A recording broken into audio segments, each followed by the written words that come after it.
Hello, everyone, and welcome back to the channel. Today, I'm absolutely thrilled to be joined by a special guest who knows more about the Brontes than, well, probably anyone you've ever met. Claire is the editor-in-chief of Bronte Studies, the official journal of the Bronte Society, and she's here today to share her incredible knowledge about the fascinating lives and works of this family. Now, when Wuthering Heights was published in 1848, one reviewer wrote, "The reader is shocked, disgusted, almost sickened by details of cruelty, inhumanity, and the most diabolical hate and vengeance." So it sounds like we're all in for a treat. So please give a warm welcome to Dr. Claire O'Callaghan. Hi, Claire. How are you? Hi, John. How you doing? Thank you so much for inviting me. It's an absolute pleasure. Now, before we look into the Brontes, into the world of the Brontes, I've got to ask you something. If you could live in any fictional world, whether it's from books, movies, or set TV, where would you choose? And you don't have to say why. I'm just being nosy, that's all. Goodness, that is a real question, isn't it? And this is a really probably not the answer you would expect at all. But I often think, and maybe because we live in a bit of a dystopian world now, like what would we do if we ended up in a world like The Walking Dead or something like that, and we're surrounded by zombies, and the world as we know it has come to an end? You hear those kind of narratives and stories, and whenever I'm out pottering in my garden, I'm always thinking, plant those vegetables. You never know when you're going to need it, kind of thing. So I'm not sure I'd want to live in that kind of world, but that's one that I think about fairly often. I guess it's a bit like there's a movie that's been released recently, and I've not seen it myself yet, about civil war in America. Yeah. Which is like, I guess, set in the future, but apparently it's quite it's quite dramatic and a little bit morbid. But I suppose with recent events in this country, it's a possibility in the future, isn't it? With what's been happening and everything. Absolutely. And I mean, the other thing I've always been fascinated by, and I've always think I would love to go back and see that world is of course the story of the Titanic, and to be on that ship. Not to be on that ship at the same time. But to see it and to walk through it. I mean, obviously with the benefit of hindsight, with, we know what's going to happen, and, it's now at the bottom of the ocean floor, but what a fascinating history, particularly when you see the kind of colorized images, or, where it's been built in Hull of the Wolf. That's always been a real fascination for me, particularly that class history and its diversity as well. So I think if you would have been on the Titanic, you probably would have been one of the lucky ones and been on one of those lifeboats. Oh, do you know what? I'm so unlucky. There's just no way I would have. Yeah, not with my Irish heritage. I'd probably be in steerage as well. Yeah, you'll be all right. You'll be fine. Anyway, let's talk about the Brontes. But obviously, before we do that, this is a question I ask everybody who comes on the show. So, how did you first become interested in history, and what's your background? I've always been interested in history. I was an avid reader from when I was a kid. And I was very, very lucky. I lost my mum when I was very young, and I had a really close relationship with my dad, and my dad was brilliant. He would take me to the library all the time, and he would sit outside, in the car and wait for me. And I could be in there anything from 20 minutes to an hour and a half, and he would just sit patiently. And I would go through the books, take out loads of books. I was always had my head in books. Whether it was kind of encyclopedias, or kind of film history, or history of a particular period. So I was always fascinated by history. I followed that passion through school. I remember I did history GCSE, kind of school level qualifications, and learned about the history of medicine. Obviously, you do the Tudors and all that kind of stuff as well, but history of medicine really stuck with me. And then it carried on. It carried on through degree level. My undergraduate degree was English and history. And again, I very quickly gravitated to the 19th century, was fascinated by that. And the same then for my master's and PhD, they've all been a combination of kind of literature and history, and the connection between, or literary history, so to speak. So I've always had that fascination, and to the point where I've always kind of wondered if I live in the past more than the present at times. I think many people wish for the past more than the present at times anyway. So I've got to kind of agree with you on that one. Yeah. So you've clearly excelled in many areas over your career. And for those that don't know, there's obviously many sides to your teaching apart from the one that we're going to concentrate on today. So my first question, or my second question, would be, as a specialist in the Brontes, what first drew you to the family? Fascination, kind of. I remember again, my first experience of reading the Brontes was through the library. It was reading Jane Eyre. I can't actually remember why I picked up Jane Eyre. I confess that I don't know why, but I picked up Jane Eyre. That was the first book I read, obviously by Charlotte Brontë, and loved that book.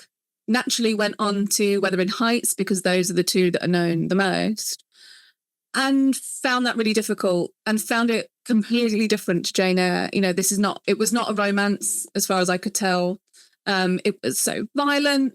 There were these kind of morbid, horrible characters in it. You know, Heathcliff, I thought, was absolutely vile. And again, my understanding of him from the popular imagination was that he was this romantic figure, and I really found that jarring. So I wanted to know more about these authors. And so started, again, delving into biography, delving into that history. I remember talking to my dad about them, and obviously the Brontes have an Irish heritage, and my dad knew about them. And so we had that kind of conversation. I just got that bug. You know, if you read any books on the Bronte, they often talk about this. It's like Bronte fever or Bronte bug or some kind of passion, obsession. And I certainly caught it, for want of a better term. And that was me. I kind of then worked my way through the rest of the texts. And they are a fascinating family, you know, that kind of, the idea that there's nothing equivalent to them in history. Three sisters, all of who wrote texts that are now part of the English literary canon that are all taught at different educational levels. That there's no equivalent to them in that sense. So they're unique, and that's what really stuck with me. Yeah, it is an incredible family when you think that three people are kind of best-selling authors, I guess, are they? You know, in today's life. Yeah, particularly in a time when women weren't encouraged to be writers, and you know, it was really frowned upon. It's remarkable that they have endured and are so popular, and were so popular from their time. Yeah, I mean, there is something that's captivating about the lives and the works. So, you know, with that in mind, what was it in particular that Emily Brontë resonated with yourself? So yeah, as you said, the life and the work it has an equal fascination, I think, for most people that are Brontë fans and enthusiasts and scholars.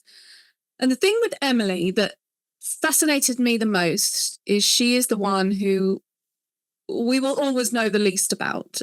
She is the most obscure one, but she is the one who is a perpetual outsider. She's always described in terms of being different, not fitting in, and yet she has this fierce kind of independence. And just some of the way her sister, so Charlotte Brontë, is the kind of first biographer of Emily, really, after Emily dies in 1848. And the way that Charlotte even writes about her is often contradictory. So she says things like her temper was magnanimous, but warm and sudden.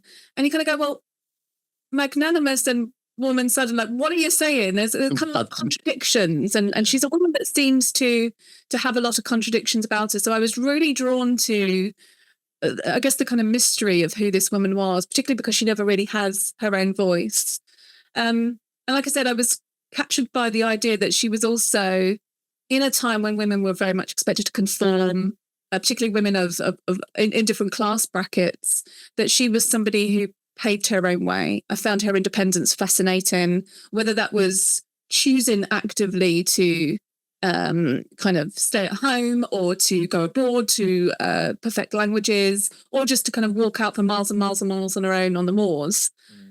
Really appealed to me. So she's always been somebody that's fascinated me. And then later, when I started to read biographies, and I'm sure we can pick this up a bit more, I was surprised by how, you know, to me, most of the time, Emily Brontë is loved. You know, people really hold up Wuthering Heights as one of the best novels of all time. When you look at biographies about her, historically, she's been written about in horrible ways. You know, And I remember reading some of that material and losing historical objectivity because people have been really quite nasty and spiteful about her. So all of that together just makes her fascinating, someone that's difficult to pin down. And I think that review at the beginning that I read out kind of typifies what you've just explained, that there's like a hatred in some ways. But I mean, after the interesting thing for me is after her mother and her older sisters died, the remaining children never went to school or made any friends, which is really strange. I mean, even to this day, it's just such a, how did this woman produce these works and never went to school and never made friends? I can't get my head around. It's remarkable. It's absolutely remarkable. And that's what I mean. When you get the context of their story, and then you think about the reality of their lives, and then you layer on the fact that, as I said earlier, you've got these three women who are now firm parts of the English literary canon. It's remarkable. And I think that's what people can't get their head around, and that's why they're so appealing, and that's why people return to them. Yeah, you're absolutely right. When she was first published, particularly Wuthering Heights, it got the worst reviews. One person said, read Jane Eyre but burn Wuthering Heights. I mean, people did not like it. They found it really difficult to digest, and they didn't know what she was doing with the book. So it's got its own kind of odd history, I guess, in the same way that her biography has as well. I think, as you've just mentioned, she was an enigmatic figure who can be painted in a negative light, which again we've touched on, I guess. So how easy or difficult was it to research this woman?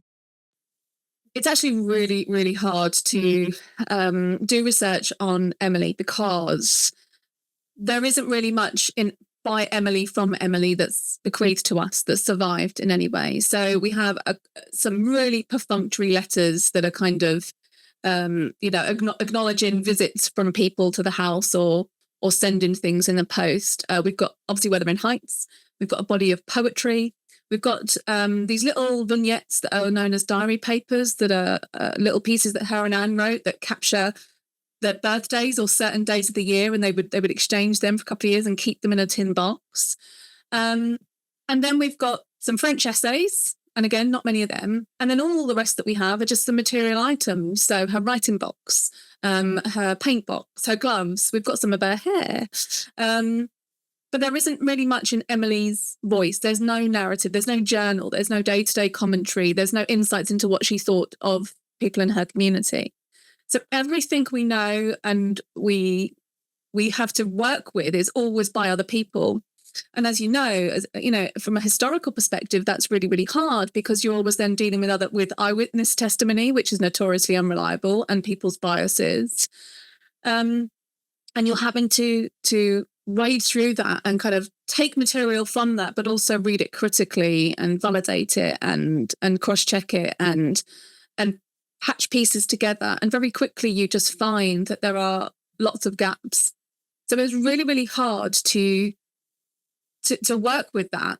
And of course, she's been called biographer proof as well for that reason. And Charlotte kind of said, a mediator rule was needed to stand between Emily and the world. And really, the mediator is Emily, because there is nothing there from Emily. We are only left with all these other people that we have to mediate. So she was and she is an incredibly challenging figure to work with. And that means that the material we have, because it's not from her perspective, it's hard to calibrate into who was Emily, what was her outlook on life. And that's why a lot of people do the thing of going to Wuthering Heights, which is a fictional work. It's a novel and it comes from her childhood writing, to try and identify or pin down who she is. And I always find that baffling that people do that. It's just not a good way of doing history. It's quite surprising that the children, even in those days, never kept a diary or anything, or nothing at all. It's kind of, I find it really, I just find the whole world of the Brontë family is very strange, very kind of secluded as well. It is, yeah. They're just kind of locked away on the moors, just left to their own devices, and yet they produce these types of work that are pretty amazing. But The best parts of that we do have into Emily, as I said, we've got these things that are known as diary papers, and they're these very, very short vignettes where Emily and Anne will record life in the parsonage on that day, what they're doing. And there's a few where Emily's talking about, being in the kitchen and, they're peeling apples and potatoes, and she captures conversations with the family servant and describes them writing. But they're really, really perfunctory. There's nothing in them that get a sense of what's her view on big political issues or emotions. They don't really come across in like really in depth. They're very kind of just mild recordings. So there's very limited information to work from, which is why when we look at a lot of material culture, I guess, and again, look at things like, her writing box or the fact that she carved her initial into a table. We're trying to reconstruct her, I guess. Yeah, she really is a complete unknown, I guess, when it comes to history, because nearly all the people that you research in history have some sort of background, or even going back to like the Tudors or whatever, there's still letters and things, although again, it may not be truthful, but there's always something, like little bits of information, but it's just so different.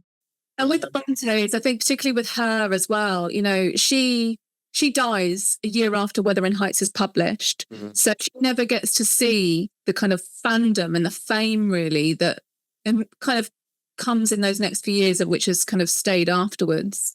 And so because of that, people were keeping things when Charlotte Bronte was alive, because she was known and she was popular, and people were turning up at the parsonage to try and get signatures or items. But Emily didn't live that life. Anne didn't live that life. They died by the time that notoriety had taken off. So in a way, they were just very normal people, not the grand figures of literature that we kind of maybe think they are now. So that's also an interesting element to kind of take into consideration. It's difficult. Research is a grind anyway, probably more so in finding out more details about the Brontes. So I guess whether it's writing a book or setting up lessons for your students, which brings me nicely to my next question, which is, as a senior lecturer now at Loughborough University, do students still have a passion for the works of the Bronte sisters? They do. So one of the pleasures of teaching is seeing how students respond to materials. One of the courses we teach at Loughborough is a module on Victorian literature, which is very much is about Victorian culture and history as well. And on that, actually, I teach a couple of weeks on Anne Bronte's writing rather than Emily. And Anne Bronte's often the forgotten one. But students, and my experience of particularly their teaching Anne, is they can't believe how modern her works are. So one of Anne's books, The Tenant of Wildfell Hall, it's been described as one of the first books that's almost about women's liberation, because it's about a woman who leaves a marriage and seeks refuge. And students fall in love with it because they see parallels with today. They see discussions around, women leaving violent situations and problems in relationships and problems in behaviour and the idea of kind of, I guess, women seeking refuge is, we think, a very contemporary one. And here's Anne Brontë writing about it a couple of hundred years ago. So students absolutely fall in love with the Brontes. And what I've found over the years, and I've been teaching the Brontes pretty much since 2010-11, is they tend to gravitate to a particular sister and then to a particular text. So you'll often get people that are enormous Charlotte fans or enormous Emily fans or enormous Anne fans. But again, my experience is that they come from all over the world, and they love those texts. They are absorbed by the text. And then, as we said earlier, they find out about the life, and that becomes equally compelling for them. So, absolutely. I think the truth is, and even though it was written 200 years ago, the saying "what goes around comes around" is pretty accurate, because the people in those days still have the same problems that the people in modern times have. So nothing's really changed, I guess, but it's just a different way of describing those effects in those days to what it is today. It's obviously the language has changed slightly and everything's a bit different. And recognising changes in the law and again the things that we we have in place today that weren't even conceived of in the 19th century around, women's rights in marriage or whatever the element is, or just crime and policing. And again, how that would have looked at kind of social and cultural issues and behaviour. So yeah, students are always fascinated to learn that, even if they sometimes find the books long, because, they are long and they are written, in a kind of older style as well. Yeah, that's the difficulty, I guess, for a person today to kind of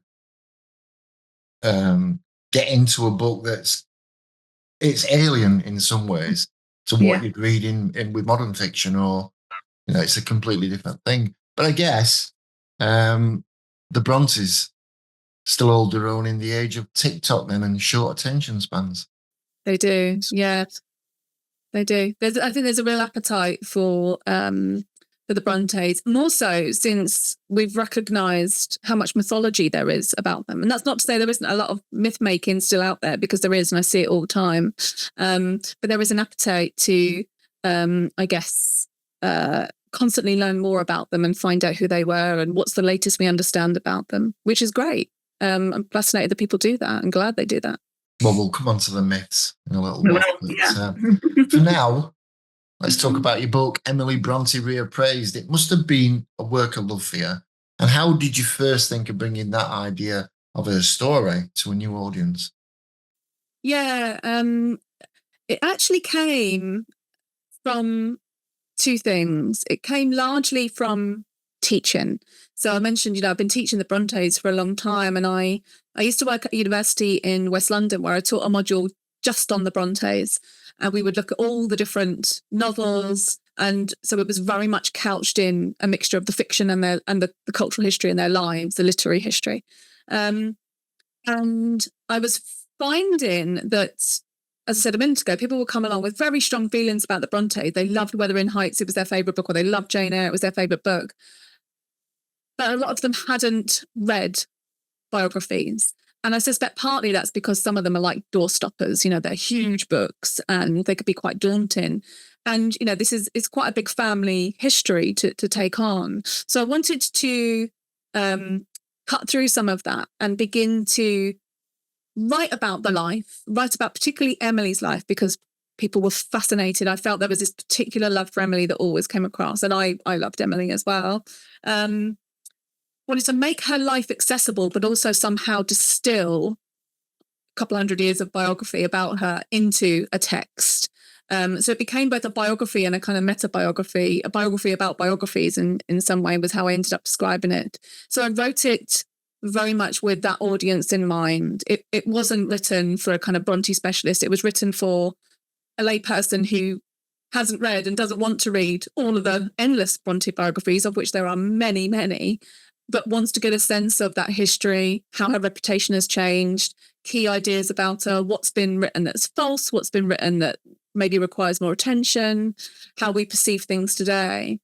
And at the time that I was thinking about this and thinking about where I would pitch it, my publisher, Saraband, had just published a book on Charlotte Brontë by a lovely scholar called Sophie Franklin.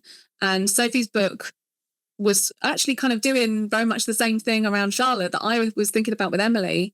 And so I immediately kind of approached Saraband and said, I've actually been thinking about doing this about Emily. Would you be interested in receiving maybe a kind of another title? I wasn't suggesting it was a series or anything.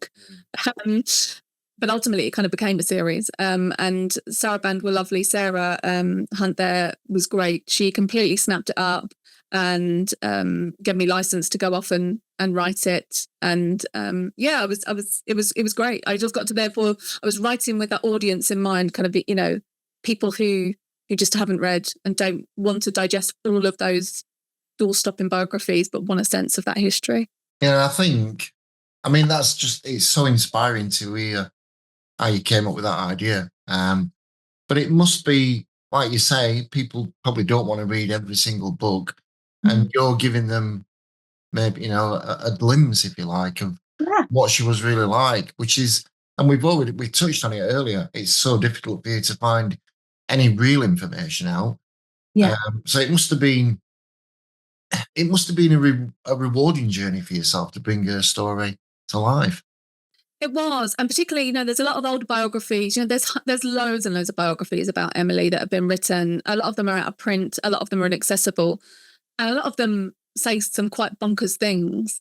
And I think that we're still grappling in society and culture, particularly from a historical perspective, with recognizing that biographies aren't as neutral as we think. They are historical documents. They come with their own assumptions and their own perspectives. And like I said, for me, I was really quite surprised at even how biographies about Emily was sometimes quite nasty about her. So I was kind of trying to digest all of that, because I imagine if people pick that up and they maybe go to one biography of her, but then don't see that this is a pattern across others, that becomes then very much a fact, rather than thinking, well, this is a hangover from how somebody else has written about a certain element of her life. Experience. And then as a historian, you can go back and kind of go, well, actually, was that true? Or is that just the glaze and the biographer that's done that? So, like I say, I think that's the difficult part for you, because there's nothing there. Yeah. It must have been just tough.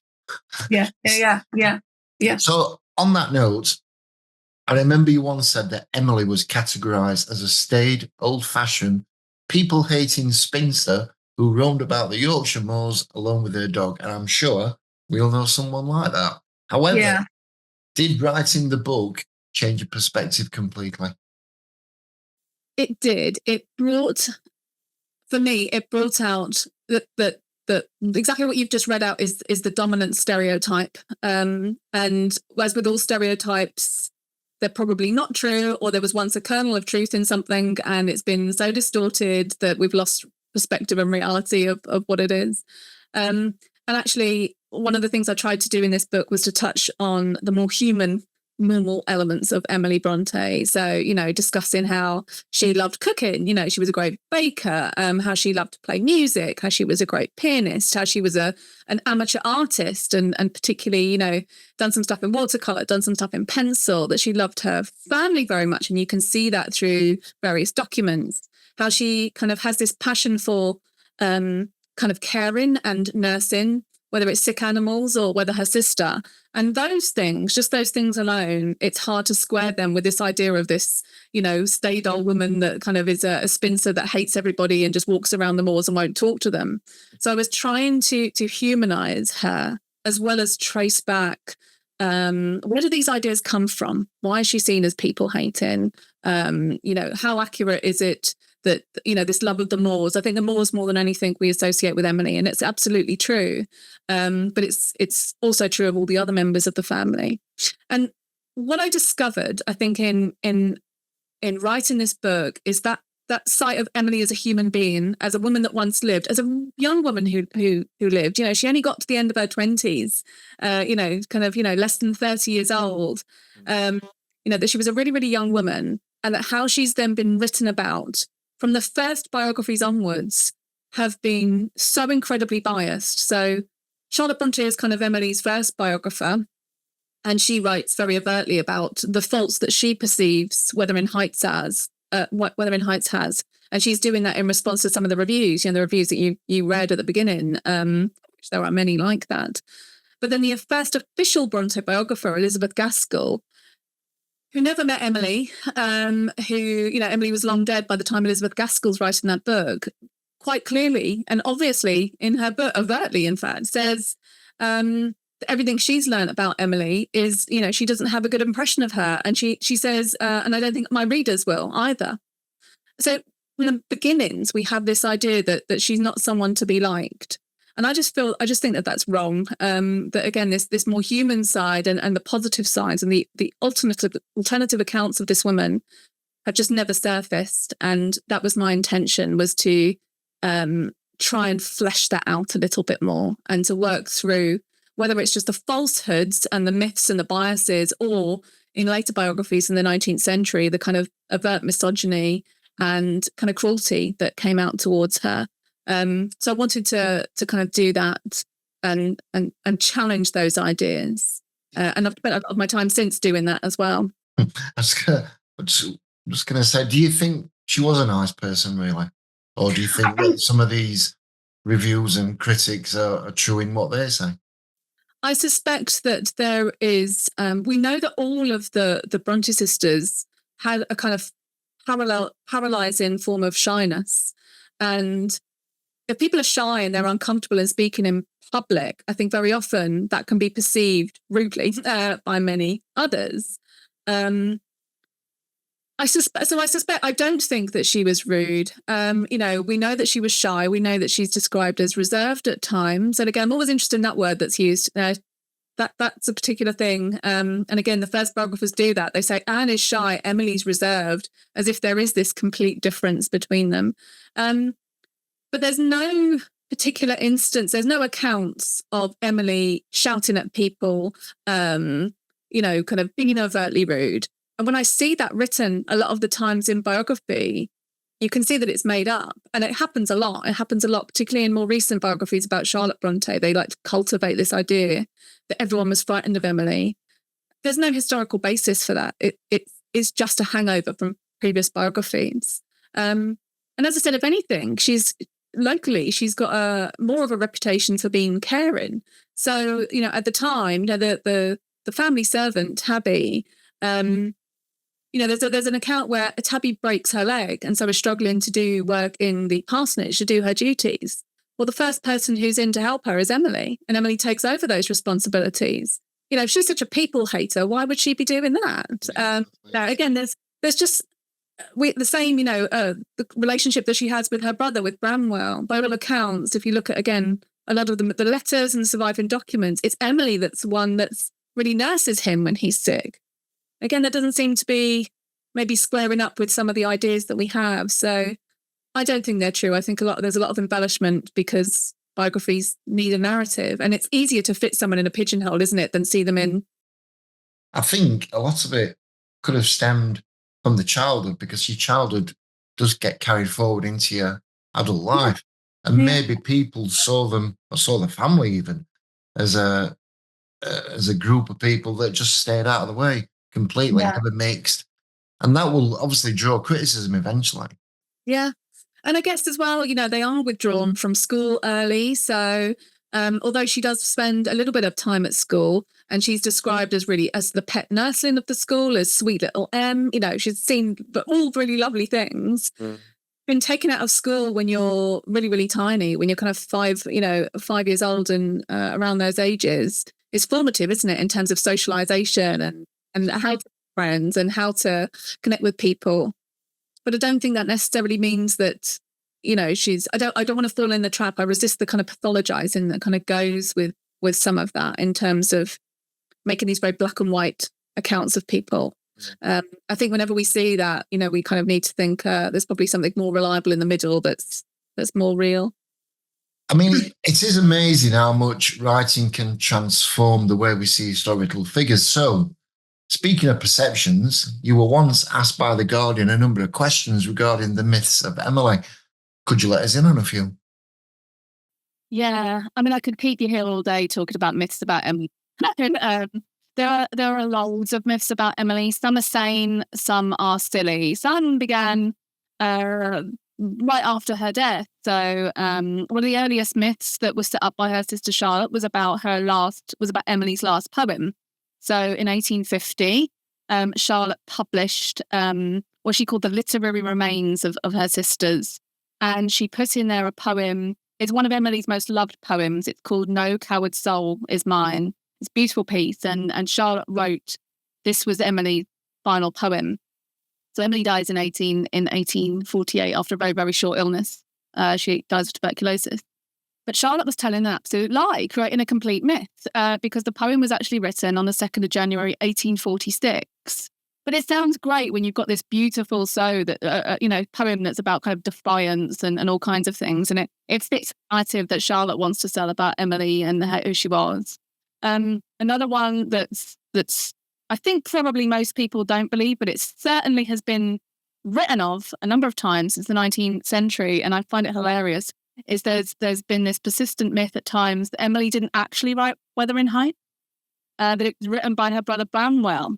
So that comes about originally from a chap called William Dearden, who published a piece in the Halifax Examiner in 1867 that said, who wrote Wuthering Heights? And he claimed in it that many years before when the siblings were all alive, basically, to cut a long story short, Branwell had come to the pub with a manuscript and it had this kind of Heathcliff character and it was sounded all like Wuthering Heights. But that idea was then taken up in the 1870s and then later into the 20th century by a number of, again, early biographers who again think about this. And some people kind of say, well, maybe it was a collaboration. It gets fictionalized in a lot of the biofictions that come about. There's no evidence that Branwell wrote or had anything to do with Wuthering Heights. It's a really, really good one that sticks around. In the book, I touch on a lot of the myths around Emily, particularly with regard to health. So again, if you look back through the history of biography, there's a real clear pattern that since the 19th century, changes in medical understanding or what might be in vogue in terms of medical diagnosis or cultural thinking at the time basically applies to her. So you can pretty much at any one time pick up a biography about the Brontes and read that Emily had depression, that she was anorexic, that she's had all kinds of different things. The latest, I think there's been several kind of pieces where people have speculated about all the different things that come under neurodiversity. So she's been discussed as having Asperger's, ADHD, autism. And again, that's really interesting because going back to that point earlier, that we don't really have much by Emily from Emily. So it's really hard to diagnose somebody with anything. The anorexia one is based on, again, pure conjecture. One, the fact that she died of tuberculosis. And again, that was known as consumption because it ruined people's appetites amongst many other things and consumed people. So when she died, she was incredibly thin. But two, the author of that particular book takes scenes from Wuthering Heights and then imagines Emily's voice. And that then becomes historical fact that she had anorexia.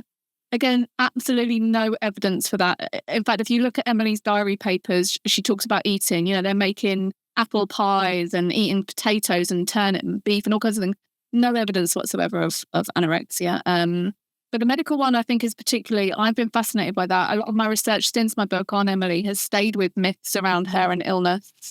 And partly that because I wanted to go back and revisit some of the myths around her final months, because again, if you look at biography or the kind of list of biographical works that focus on that, you can find all kinds of competing narratives about her illness. So we know that she becomes symptomatic with tuberculosis in October 1848, and by December she's dead. So it's a really, really fast kind of, from becoming symptomatic, even though tuberculosis, the nature of that means it was likely in her body already, until she dies.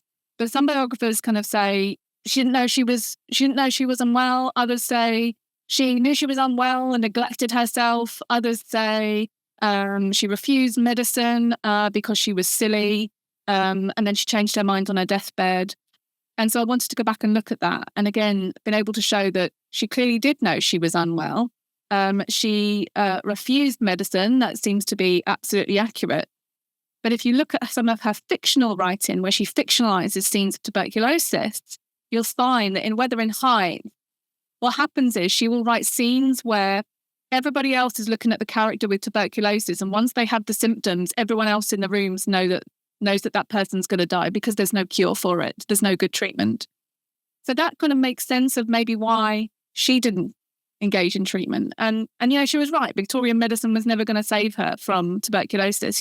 Their best treatments for TB were cod liver oil and carbonate of iron.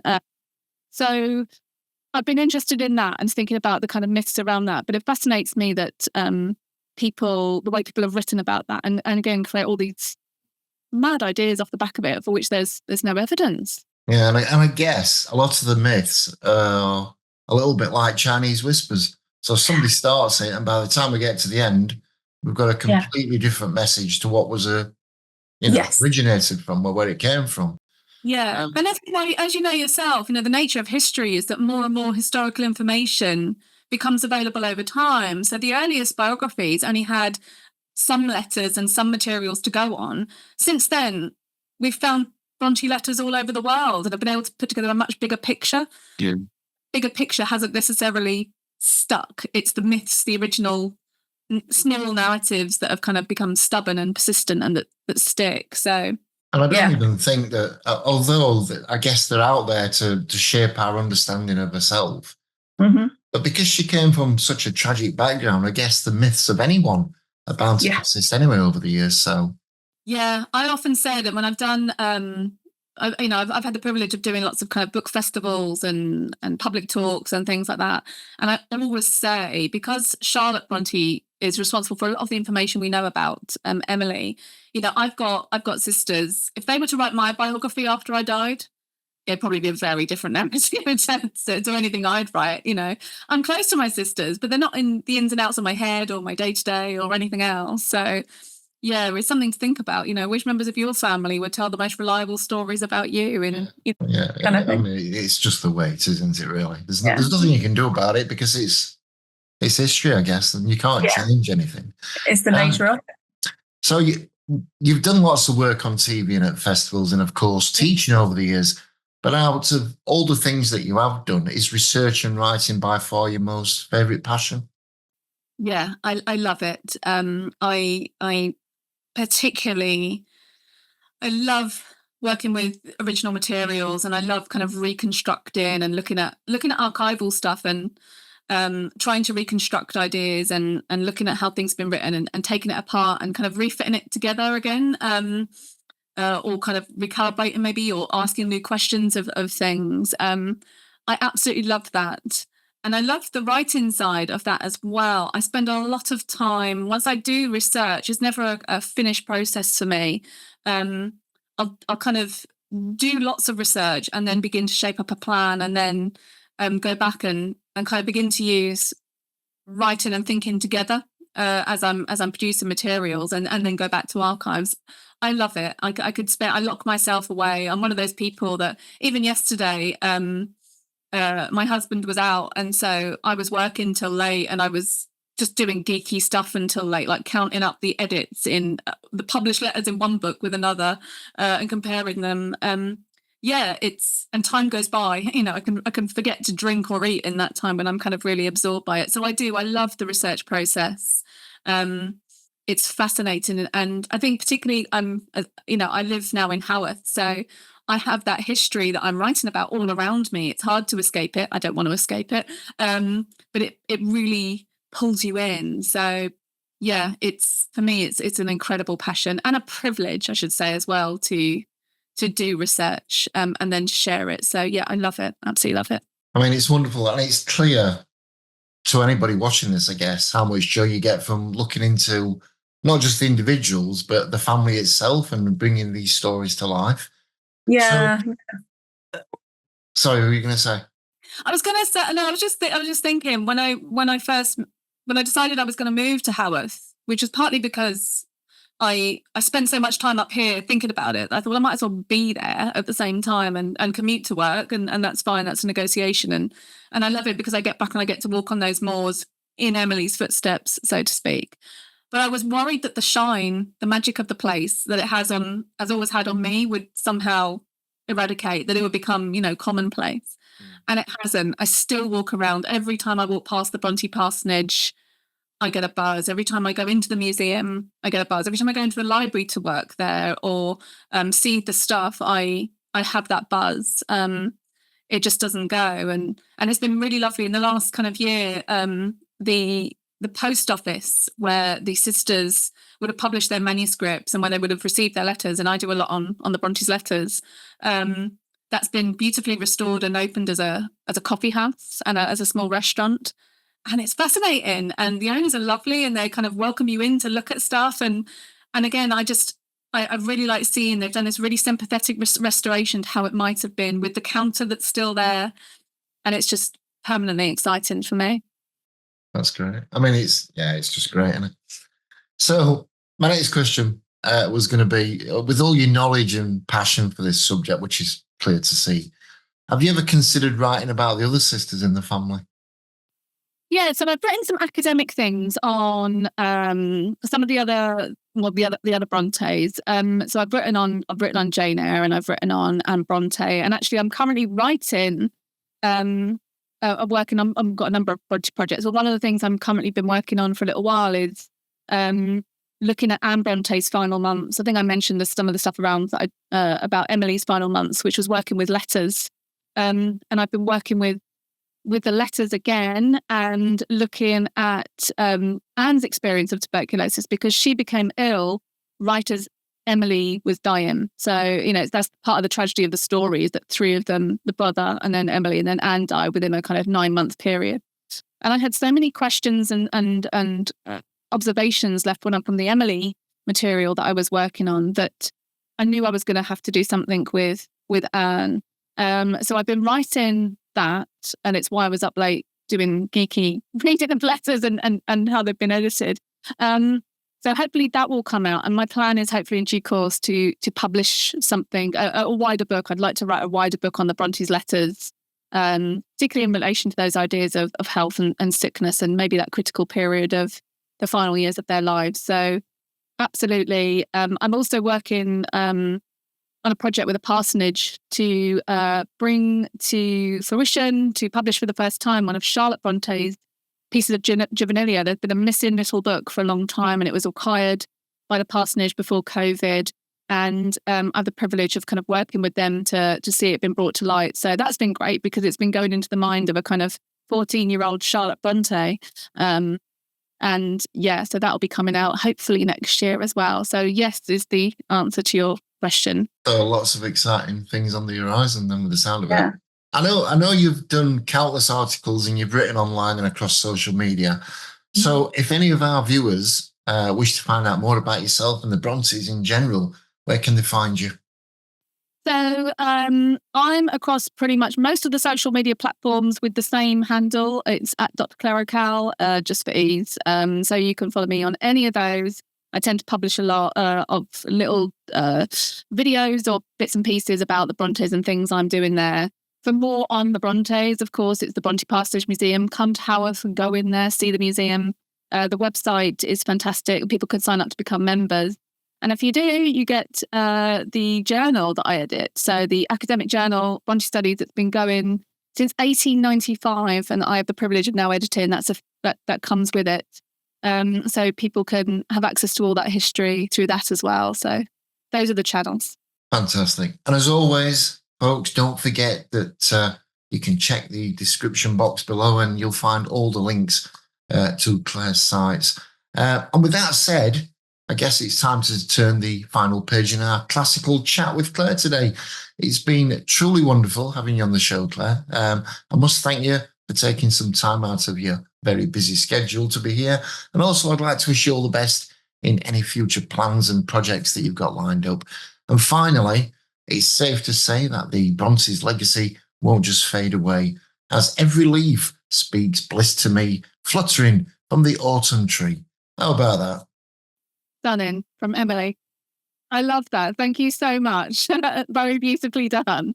Thank you for me. It's been lovely. And I hope if any of your viewers have got questions or thoughts, comments, get in touch with me. I'd love to hear from them. I will certainly send them on to you so you can answer them in whichever way you feel is appropriate. And finally, to everyone who's tuned in, thanks for joining us on this journey. This interview is the third in a series. We're excited to bring you here on the channel. We've got some incredible names still to come. So if you love history, you're definitely going to love what we have in store here on History Roadshow. Don't forget to like, subscribe, and hit that notification bell so you don't miss a thing. And until next time, keep exploring the past with us, and we'll see you in the next video. Bye for now.